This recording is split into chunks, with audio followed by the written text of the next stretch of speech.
तो उसमें निःशुल्क मदद की जाती है आपकी, कोई ऐसी दिक्कत नहीं है तो उसमें आपको सरकारी वकील चाहिए तो हम लोग सरकारी वकील देंगे आपको, कोई और दिक्कत, निःशुल्क विधिक सहायता होती है। इसी तरह से जो सरकारी उन्मूलन कार्यक्रम होता है आदमी को थोड़ा सा आगे बढ़ाने के लिए, अपलिफ्ट करने के लिए, ठीक है, उसकी जिंदगी को सुधारने के लिए, तो उसमें सरकार की योजनाएं, केंद्र सरकार की और राज्य सरकार की अलग अलग योजनाएं चलाई जाती है, जिसको क्या कहते हैं, गरीबी उन्मूलन कार्यक्रम कहते हैं, योजना 2016 के विषय में। तो इसमें अलग अलग है, जैसे आप हमेशा तो काम नहीं कर सकते हो जिंदगी भर यार, है ना, कभी ऐसा होगा करके आप अपना रोजगार करेंगे, कुछ ना कुछ करेंगे, तो सरकार के द्वारा अलग सब्सिडी की योजनाएं होती है, जिससे आप लोग, माना कभी ऐसा हो आपका कोई प्लान है, माना छोड़ो यार बहुत हो गई नौकरी, बहुत हो गया काम, हम अब मैं आप सीधे अपने वहाँ गाँव में जाएंगे, गाँव में जाने को कोई दुकान करेंगे, कोई जो आदमी जिस तरीके का होता है, जैसे आपका दिमाग में कुछ जो है, माना कुछ आप कंस्ट्रक्शन, आप ठेकेदार बनना चाहते हैं, कोई भी मतलब कोई काम करना चाहेंगे, तो उसमें सरकार अपनी अलग अलग योजनाओं को केंद्र सरकार और राज्य सरकार के द्वारा आप लोगों को पूरी तरीके से मदद करती है, सब्सिडी करती है हर उसमें, माना कोई फैक्ट्री उद्योग करेगा आपको, तो इसको गरीबी उन्मूलन कार्यक्रम कहते हैं, योजना 2016 के उपलक्ष्य में। तो इसमें अभी फोटो खींच लेना, बेटा आजा,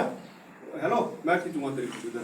तो इसमें कभी कोई दिक्कत आ गई, आपकी कोई दिक्कत आ जाती है, जैसे आपने चेक दे दिया, आप ठेकेदार है, माना ठेकेदार है, ये भैया काम करने आए हैं बाहर से, ये मिस्त्री आए हैं, आपने कहा यार इनकी इतनी दिहाड़ी चल गई, आपने इनको चेक दे दिया, उन्होंने कहा इतना है, अब ये वहाँ गए बेचारे, खून पसीने की कमाई होती है, गरीब के पसीने को सूखने से पहले कहावत है, उसका पैसा दे देना चाहिए, गलत तो नहीं है,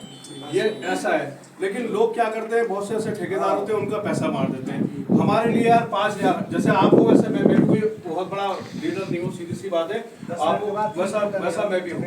तो ऐसे व्यक्ति को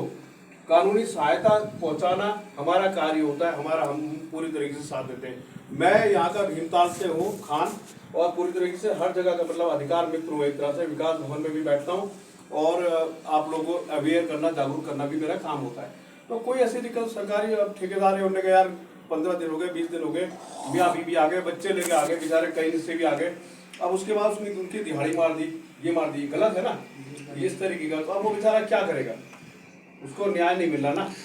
हमारे पास भी आ सकता, हम उसके जो हेल्प करनी होगी वो करेंगे, जो हमसे होगा ना। तो ये होता है एक तरीके से। वो दूसरा ये कर सकता है, जैसे वो श्रम कोर्ट में जाके उसके ऊपर दावा ठोक दे, वो भी कर सकता है, वो श्रमिकों के अधिकार होते हैं।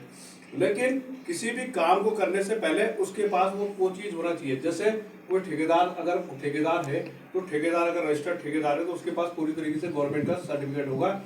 और पूरी तरह जीएसटी होगी, या जो भी गवर्नमेंट के वो होना जरूरी है। एक जो श्रमिक का काम होता है, एक मस्ट रोल टाइप का होता है, जिसमें दिहाड़ी मजदूरी अधूरी चढ़ती है, तो वो कार्ड तो अगर कार्ड नहीं होगा, उस कार्ड में उसने, अब वो कोई भी मतलब प्रूफ होना जरूरी है, बिना प्रूफ के वो अपने न्याय के लिए नहीं लड़ सकता उससे, जब प्रूफ ही नहीं होगा। तो उसने कहा यार मेरे 20,000 रुपये का नुकसान कर दिया, 20,000 रुपये का इसने गाड़ी खा गया मेरा, और अब उसके बाद वो है ही नहीं, तो वो क्या करेगा, सबसे बड़ी बात है। तो गरीबी उन्मूलन कार्यक्रम के तहत हम लोग जो है आप लोगों को अपलिफ्ट करना, या अलग अलग छोटा किसी को 50,000 की जरूरत होगी, माना लोन की जरूरत होगी, तो गवर्नमेंट जो है हमारा, केंद्र सरकार, राज्य सरकार के द्वारा बहुत सी ऐसी योजनाएं चलती हैं, जिनमें उनको कार्यक्रम हमें भी वो मिलते हैं। जैसे यहाँ पर हमारे पहाड़ में आप देख रहे हो, जगह जगह मकान है, सबसे बड़ा अच्छा धंधा जो है होम स्टे वाला चलता है। मेरा कमरा है, मैंने 4 कमरे बनाए, और 4 कमरों में किराए पे दे दिया, और होम स्टे वाला चल रहा है, अच्छा खासा रोजगार मुझे मिल गया। आप लोग बाहर से आ रहे हैं, हम लोग भी नीचे प्लेस में जाता हूँ तो मुझे दिल को अच्छा लगता है थोड़ा सा, हम तो यहाँ आदि हो गए ना पहाड़ के, कहने का मतलब ये। तो ये कभी कोई ऐसी दिक्कत होगी तो हमारी राष्ट्रीय लोक अदालत लगती है, लोक अदालत में भी अलग अलग केसों का निस्तारण किया जाता है। ये आप और हमारे लिए ही होती है जिला विधिक सेवा प्राधिकरण। इसी तरह हाई कोर्ट के द्वारा भी जो होती है, जिसको सालसा कहते हैं, मतलब स्टेट लीगल सर्विस अथॉरिटी, राज्य विधिक सेवा प्राधिकरण होता है वो, और एक सुप्रीम कोर्ट के द्वारा भी एक पैनल होता है पूरी तरीके से, उसको नालसा कहते हैं, नेशनल लीगल सर्विस अथॉरिटी, वो भी होती है। तो कभी कोई दिक्कत आ गई तो आप ये 15,100 इस पर टोल फ्री नंबर है, इस पर भी अपनी शिकायत दर्ज करा सकते हैं। तो कहने का मतलब घिंचा था रंजीत, ठीक है, थैंक यू, धन्यवाद आप लोगों का बहुत बहुत। एक ग्रुप फोटो खींच लेंगे, बार के लिए हमने